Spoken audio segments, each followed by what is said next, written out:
Revision. Oh, the fun part about writing. Well, here's an exercise today about revising.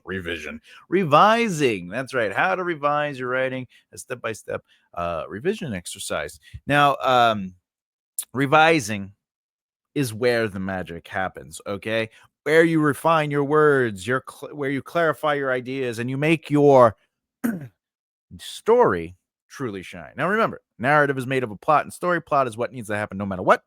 And story is how it unfolds through the emotional experiences and choices of your characters. And that's the part you want to shine, to clearly see characters making choices and experiencing challenges and moments and etc. etc. Right? When the first draft is about getting your ideas down, though, revising doesn't happen on the first draft or the zero draft. Just get it out. However, the revision does happen after that. That's when the work must be done. So we're going to explore some ideas. Let's do it. But Thomas, what is the importance of revision? Well, revision isn't necessarily about fixing grammar and spelling errors. That's way down the line. Okay, it's more about reworking your writing to bring out its full potential. Revising is about finding what's working, what's not working. Revising is about connecting the dots. Revising is allowing yourself to recognize and take accountability when acts, chapters, and scenes don't have beginning, middle, and ends. When each line within your narrative and dialogue are not accomplishing one or more of these elements. Plot, character, or world building. It could be one, two, or three of those things, but they must be there. It's when you realize that moments are just description for description's sake and not through the POV or experience of a character. It's when exposition takes up a page when it should be seated throughout the beginning and middle of that moment and allowing things to breathe. It's when you realize you are adding too much pacing. You're not controlling your pacing. Too much information is coming out too quickly, or too much information is coming out too slowly, or you're not mixing things up. Sometimes you got to change things up. So, revision is about looking back, taking a step back, looking at it, and observing what is working and what isn't working, and really allowing yourself to be judged by your own truth. All right. We're going to talk about some things before going into a real example, but let's talk about the revision exercise. Okay. We're going to talk about these are 4 things that you should be doing when you're revising. Okay. First thing you're going to do is you're going to read through it without editing. You have to read through it. Okay. This is so you can get a sense of the flow, the pace, and areas that might need work. Take note of anything that feels off, whether it's awkward phrasing, a lack of clarity, things aren't being challenged. If it's just exposition or if it's just description. Okay. Mark down notes. All right, this is something I got to work out, but just read through it. Don't stop yourself and start changing and cleaning things up. All right. Next, you want to identify areas for improvement through the read through, but then you want to do a more specific. Let's check out each passage, passages that are working together. You're also looking for logical narrative movement. So between sentences, right? A sentence to a sentence should have logical narrative movement.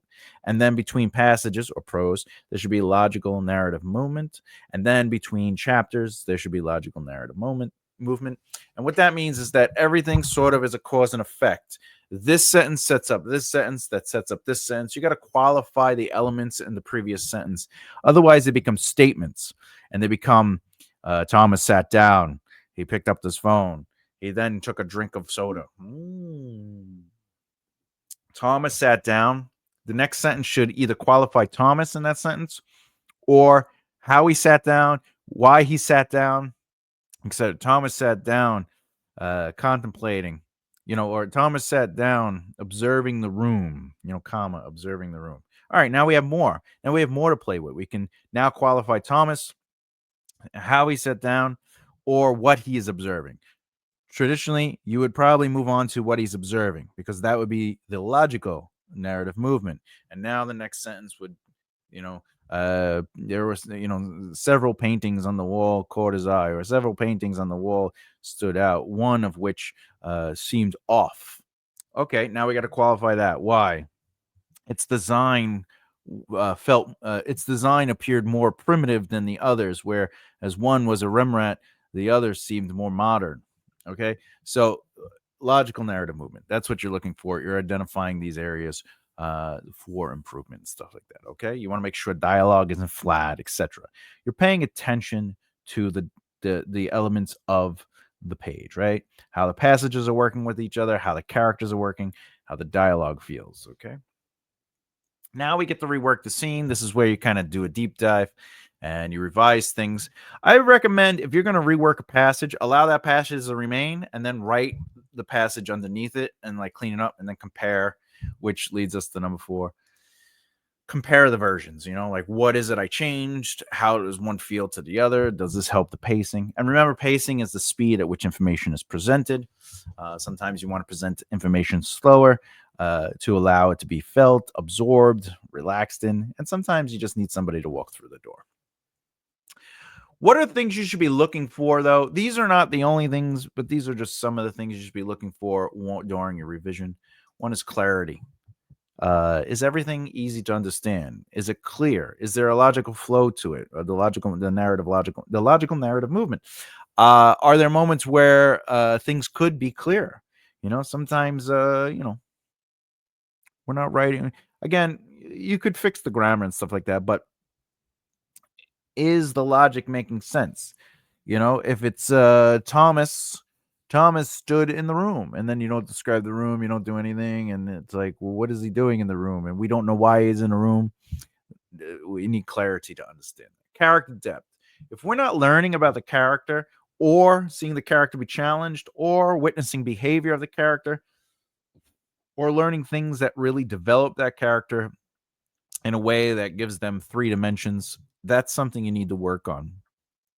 If we're, as writers, aren't able to present the character's actions, motivations, positions, if there's no consistency to that, that's something you have to pay attention to. Okay. Of course, dialogue is what the character's saying, revealing character, is what the character's saying, moving the plot forward, is what the character's saying, adding to the world, is what the character's saying, coming off naturally without feeling unrealistic.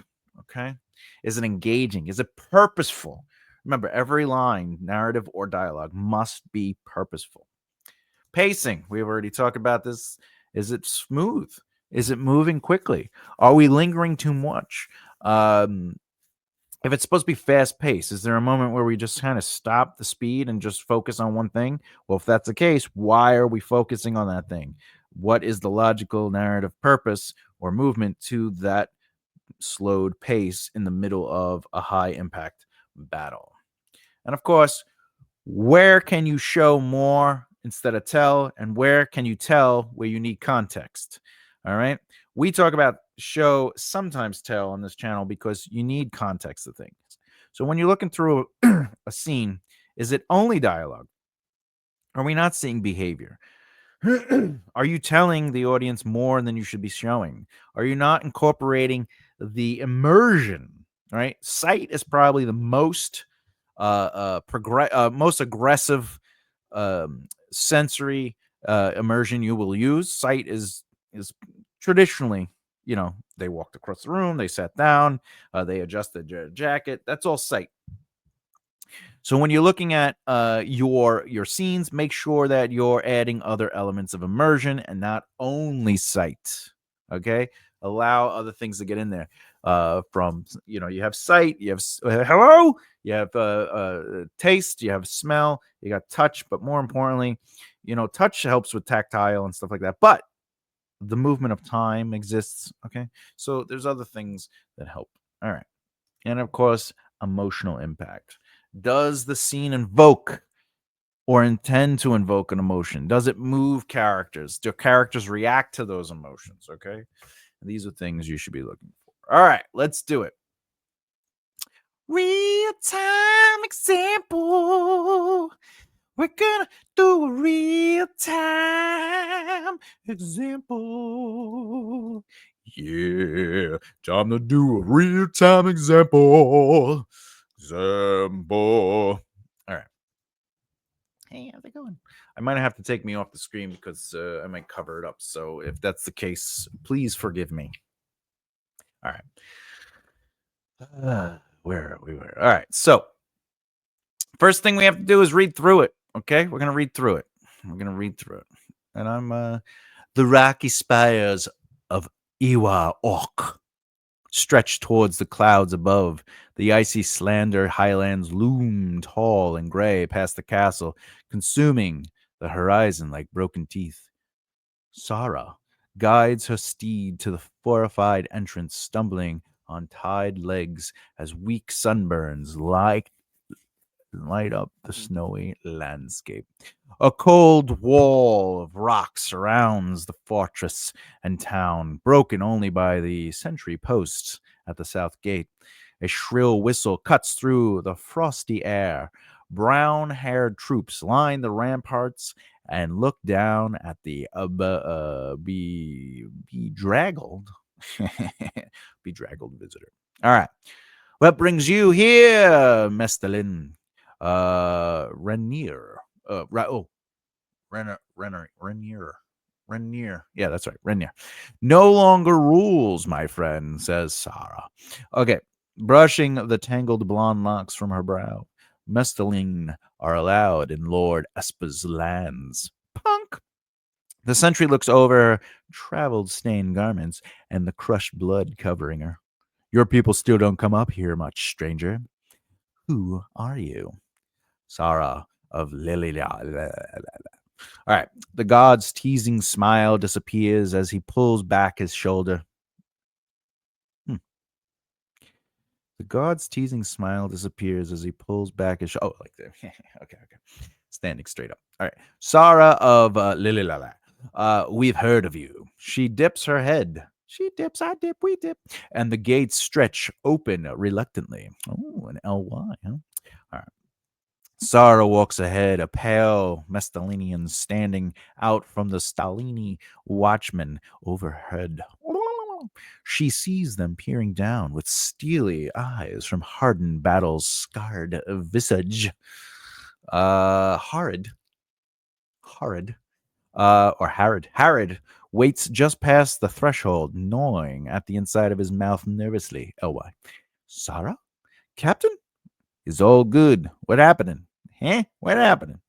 I must talk to Espa, Sarah replies. The youthful officer narrows his gaze, placing his weary body between Sarah and the keep in the distance. His angular features tighten into a suspicious scowl. It cannot wait, Harrod. All right. When I kind of wrote this, it was a while ago because I write everything and then I do batch recordings, so I forget how to say a lot of the names. But anyway, I actually full disclosure, I took this concept from a very old work, years and years and years and years and years old work that I knew from someone else, and then I changed the names, the places, and a lot of the verbiage. Just to have a quick example, because it was a unworked piece that had been worked, and I wanted to show the unworked version of it, and then I will show you how to bring some version to it. First of all, right off the bat, this is a new movement, and the reason is, and by the way, this is description for description's sake. All right. So the rocky spires of Iwa Ork stretch towards the clouds above. The icy Slanda highlands loom tall and gray past the castle, consuming the horizon like broken teeth. Now, we talk about how every line of narrative and dialogue must contain one or more of these elements, which is plot, character, or world building. It could do one, two, or three of those. In this situation, this is world building, and this is also world building. However, there is no plot and no character. But even though it captures one of the three things, it's still every single line must serve a purpose, and that purpose must be filtered through the emotional experiences and choices of a character, and that creates the story of a narrative. A narrative on this channel, we break down into plot and story. Plot is what needs to happen no matter what.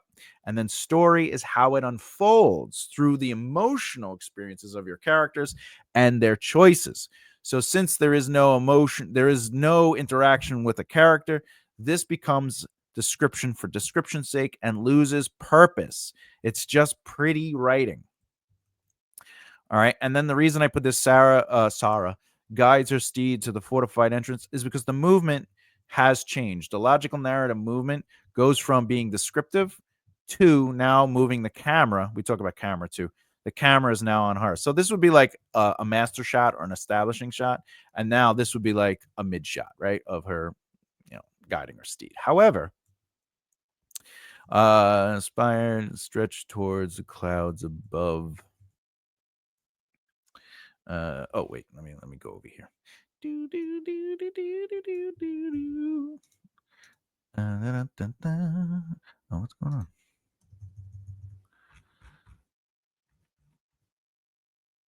Oh, boop. Whoa, wow. Oh, there we go. Okay. Okay. Boop. All right, here we go.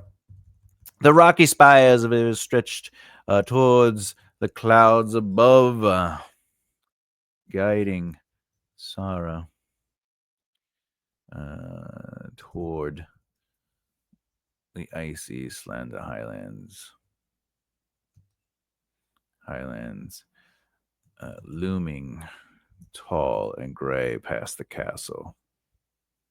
It consumed the horizon like broken teeth. Like broken teeth.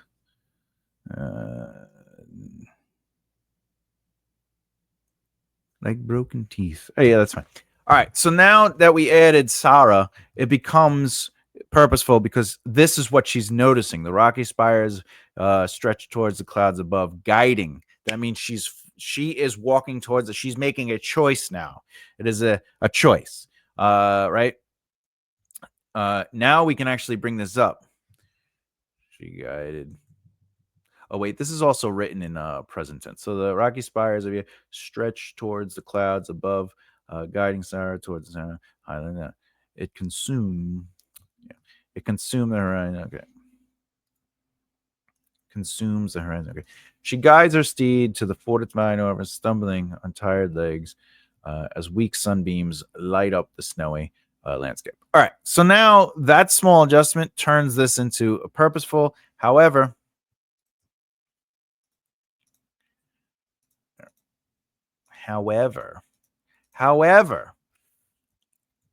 I don't think there's an emotional truth to this per se, except for the stumbling on tired legs. Anyway, the rocky spires guiding Sarah toward the icy. Okay, so rocky spires reach. Rocky spires reach toward clouds above. All right. I just don't. It feels weird. The rocky spires of Iwa Orc stretch towards the clouds above, guiding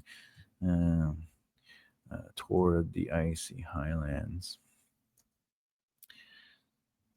They loom tall and gray past the castle. All right, now we can do this. Consuming the horizon like broken teeth. Coughing into her arm.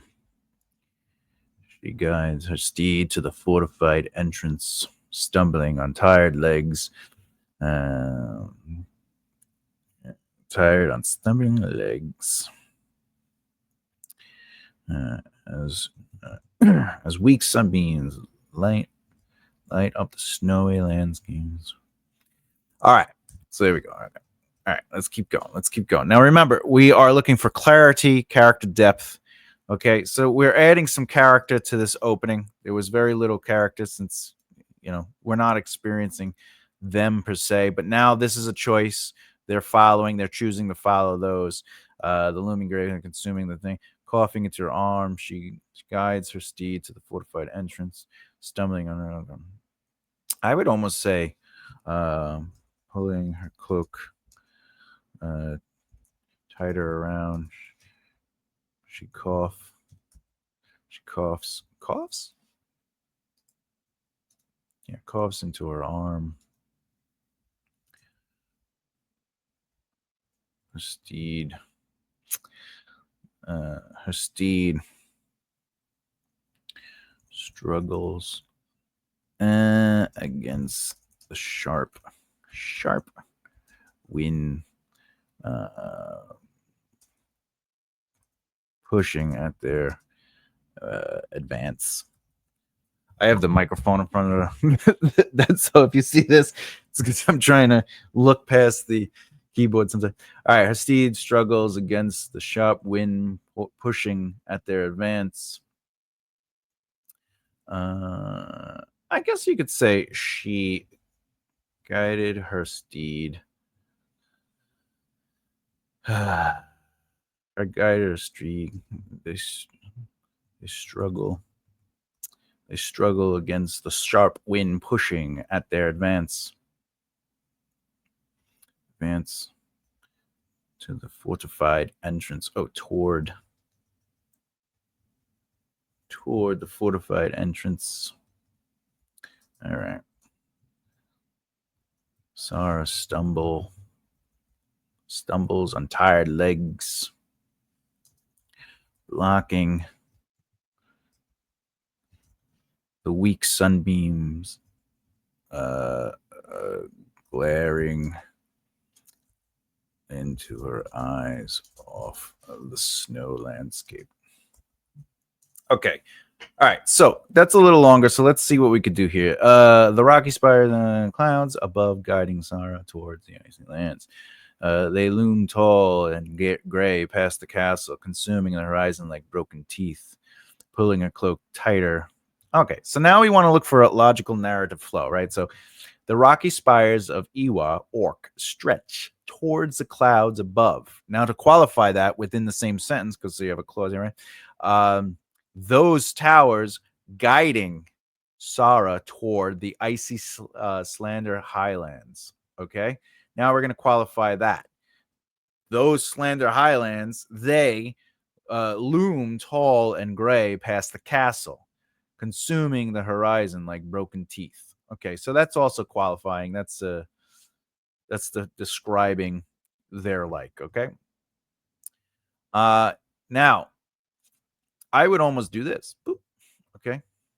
All right. Pulling her cloak tighter around, she coughed into her arm, and the reason is because this narrative movement, is just to establish what she's doing. And now that we know what she's doing, we can pull in tighter to her, which is now how is that environment affecting her? Pulling her cloak tighter around, she coughs into her arm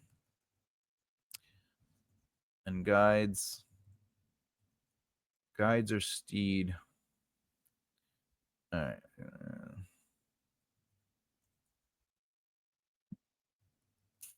Guides her steed, struggling against the sharp wind pushing at their advance. All right. At their advance. Okay. The fortified entrance. Okay. Actually, I would say a fortified entrance. A fortified entrance. Sharp wind pushing at their advance. Where are they advancing to is the logical narrative movement. Fortified entrance. The unwelcoming.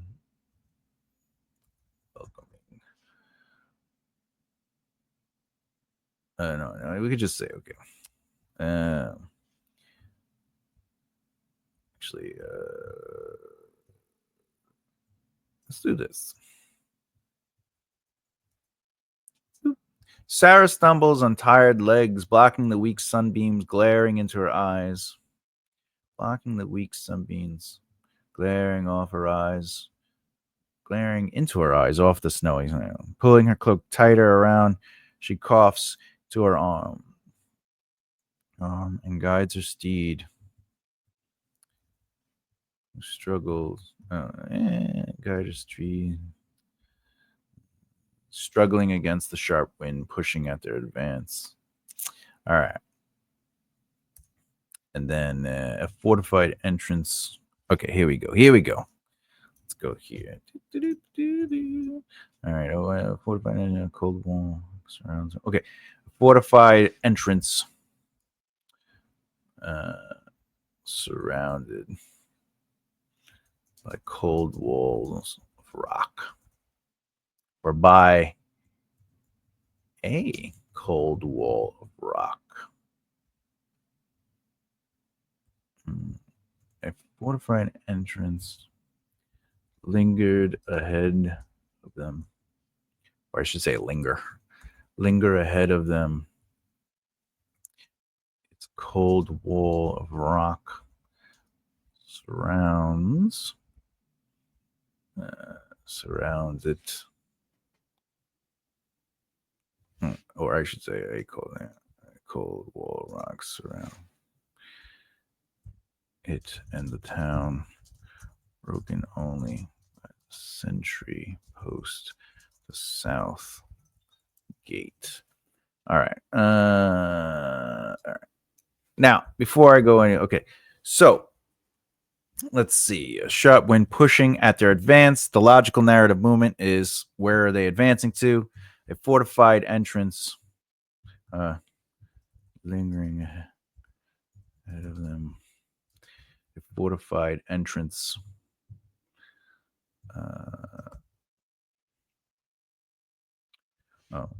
Actually, I should do this. Lingering ahead of a cold wall. A cold wall. Cold rock wall. Yeah, cold wall. Rock. Cold. Fortified. The south gate entrance.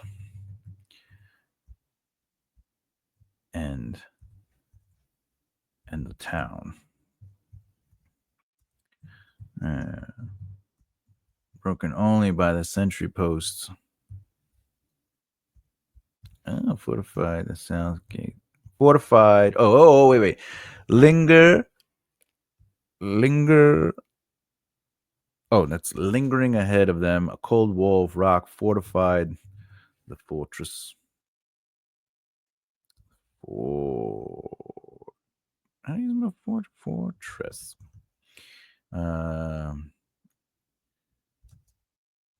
Broken only by the sentry post at the south gate's entrance. At the south gate. All right. So I just got to lingering ahead of them. A cold wall of rock fortified the forest and town. Or I should say, fortified the town and fortress.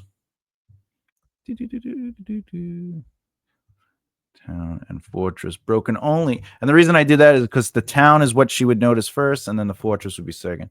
Broken only by the sentry post at the south gate. There we go.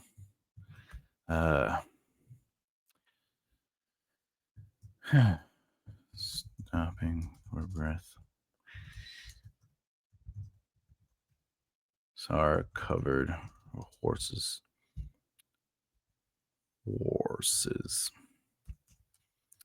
Face.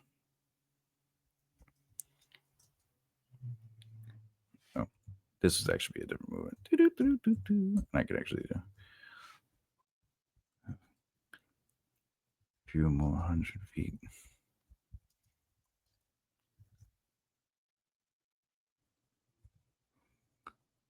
Class Uh, Kalasa. Kalasi. See. Kalasi.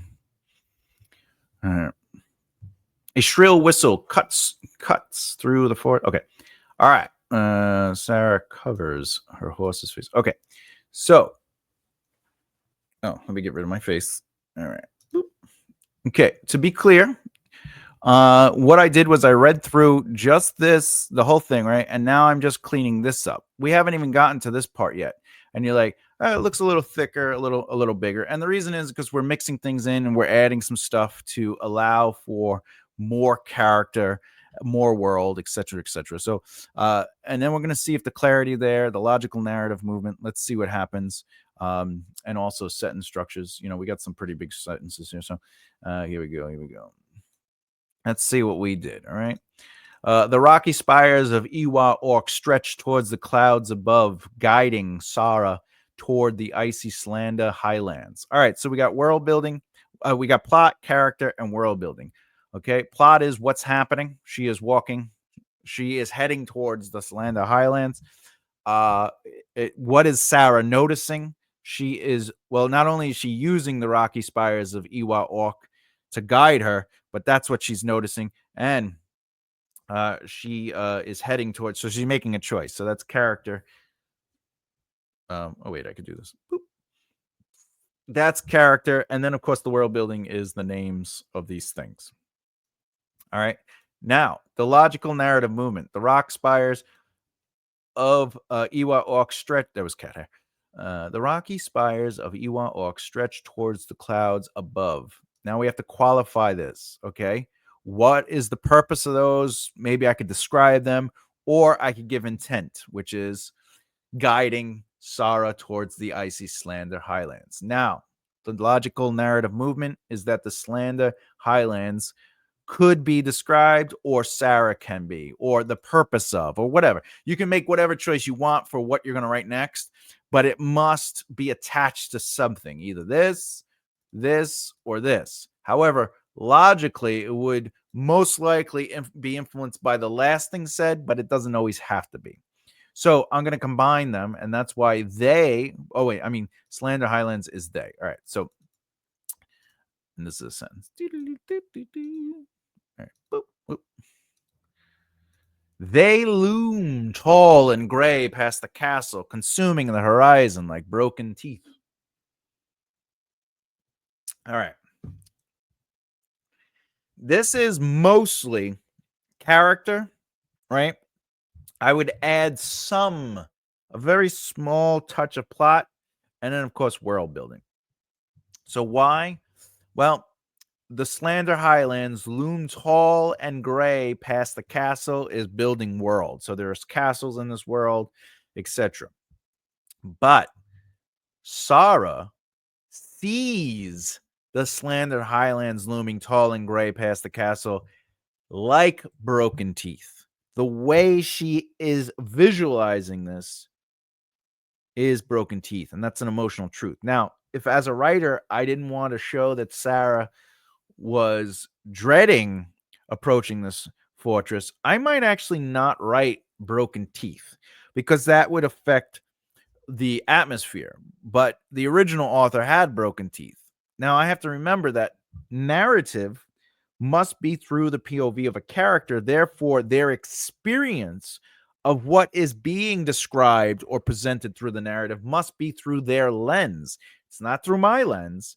I can't write what I think the audience should see. Like, what would be cool here? Like, I have to put a little bit more work into it and think about how the experience is feeling for Sara. And that's why I leaned into the weather and how this is a long, hard road for her, and it's been difficult.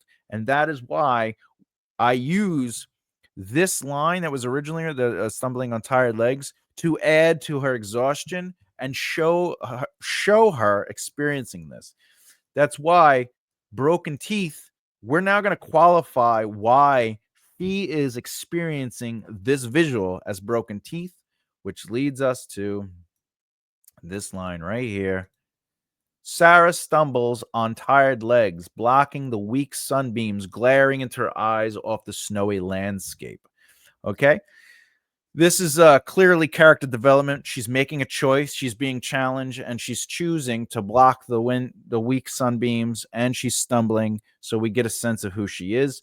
We could technically say that there's a small plot saying she's exhausted, so it's leading to what is going on. So if I was going to write this as plot, it'd be Sarah arrives to the fortress tired and exhausted. So that would be the plot summary line that would go in an outline. Tara arrives to the fortress um, tired and weak. So now I'm showing the tired and weak. Okay. But more importantly, the world building is the snowy landscape. So we're getting a sense of world now. Okay.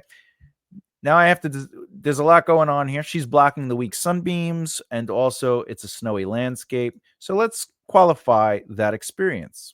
So let's put her into a cause and effect. Since the sunbeams are hitting, there's a snowy, and we want to kind of lean into the weather.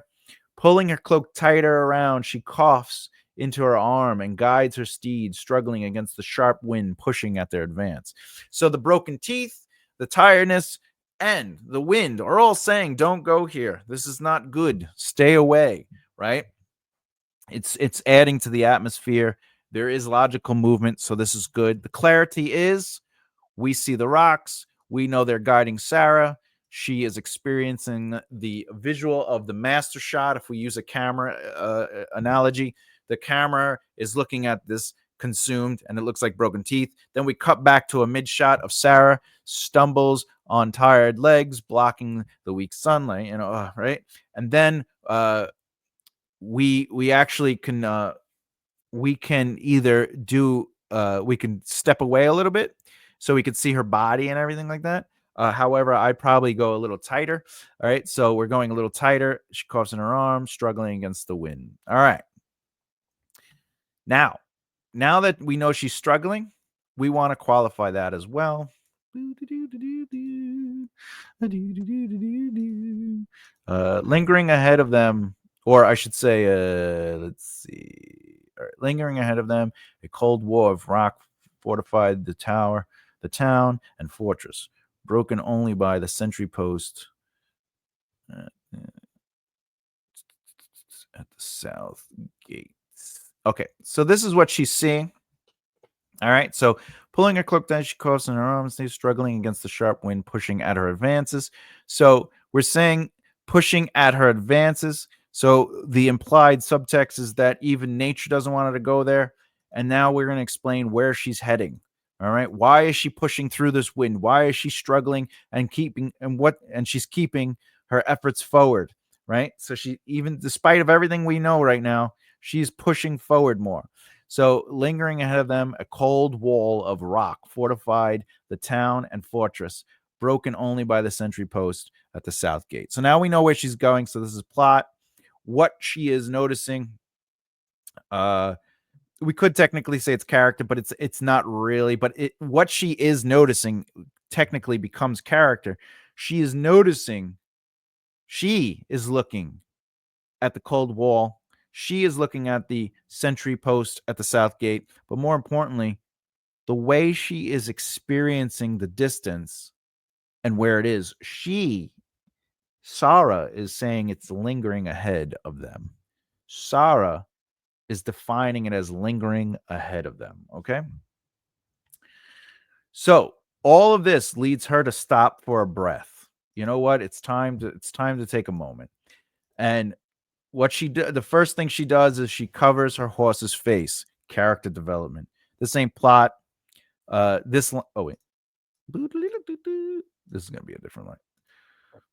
This first line here, stopping for a breath, Sarah covers her horse's face.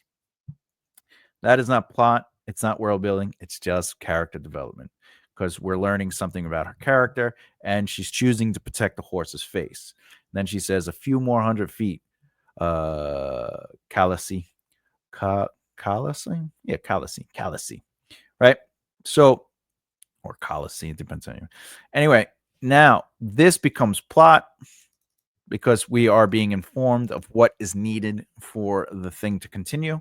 They will be continuing a few hundred more feet. We learn who the horse is, so that's fun. So that becomes character development in the way that she's comforting the horse. All right. And that's all clear so far. Everything is clear. It's all clear. I could probably go through and work on pacing a little bit, but I want this to feel difficult. I want it to feel long. That's why these long sentences exist. Boom, boom, boom. But then once we get in, a shrill whistle is basically interrupting them. But I'm not going to write interrupted. So a shrill whistle cuts through the frosty air. Brown-haired troops line the rampage and look down at the Raggled. Okay, I would actually. All right. A shrill whistle cuts through the forest air.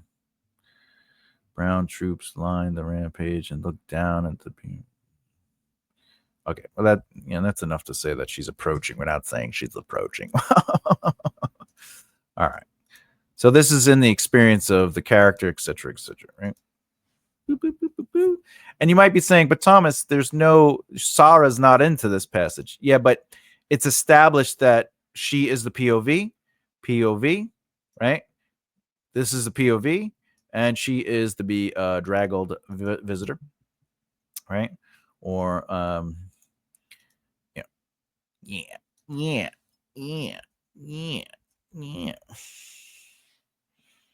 All right. So you could even write, dirty or disheveled there, whatever. Down at the dirty, disheveled visitor. I can't spell. All right. However, this passage lingering ahead of them, that places it in their experience. So technically, it's still her POV is there. All right. Let's see. Show versus tell. I think we did a good job on showing because we're not saying she's tired. We're saying that she's stumbling on tired legs, etc., right? We're explaining the environment. We're explaining where she's going. So everything is working pretty good. I think the pacing is fairly well. And then because as we get closer to the people and the experience, it works out. It works out. Okay. All right. Boom. There we go. I think that's a good example of showing how to refine it. Even though we took this 88 and we created so what is that? 88. I added 45 words to it, but those 45 words all had purpose and built and added on the moment. We even got a little bit of dialogue before the character met with "What brings you here, Mastalinian?" Right? And that's the thing. Like, you want your scenes to have purpose, even if you're going to stretch out the pace a little bit. But if you notice, again, the pace is a little slow here. But as soon as we start getting closer and closer, I speed it up, especially down here. I think I would continue to keep that speed going. But it's a nice slow intro, but it's also creating atmosphere. Let's see.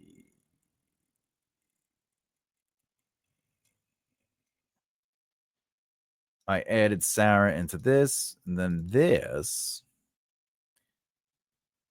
I broke these things up and gave these moments a little bit more depth so we could have character development. So there you go. There you go. There you go. All right. Okay. All right. Okay. All right. Let's see. Where are we? Boop, boop. All right. Final thoughts. Let's call it a day. All right. Revision is all there to help you refine. Okay. You need to refine your storytelling skills, the narrative that you are trying to write. It allows you a chance to polish the writing, identify patterns in your first draft, and strengthen your ability to self-edit. Self-editing is a very strong attribute to have as a writer, even though sometimes in the end, you do got to get those editors. By revisiting your work and making improvements, you learn more about your strengths as a writer and where you can grow. It also helps you develop a more critical eye, which is crucial for evaluating your craft over time. And, success, the secret to success, right? The three needs of success is network, market, practice. Networking is who you know, marketing is who knows you and remembers you, and practicing is about knowing thyself, your strengths and weaknesses, so you can improve and utilize your strengths at the tables you join. So this is a part of that. It's about taking accountability and taking a catalog of what is working and what isn't working in your craft. The key to effective revision, though, is to basically approach it like a part of the process and not necessarily a chore attached to the process.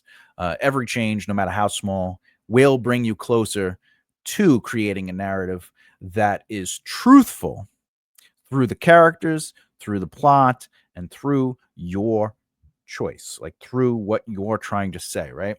And this exercise, specifically, the way to do this, will hopefully help you build some confidence when approaching it. It will help you establish a self-controlled editing and self-editing system, which, by the way, remember, this is just one of many ways.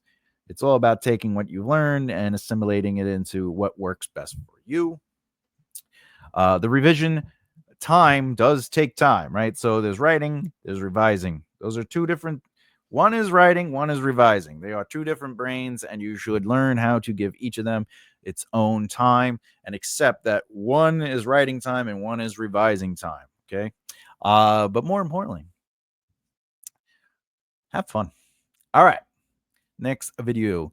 We're going to talk about writing prompts, but exercises to create writing prompts and create things that get you writing. Okay. Questions. What part of the revision process do you find most challenging? Let me know in the comments below. If you haven't done so already, please subscribe and hit the bell icon so you don't miss out. So many videos on this channel. I guess that's it. What's next? Oh. As always, keep developing the right mindset. I'll see you next time. Bye.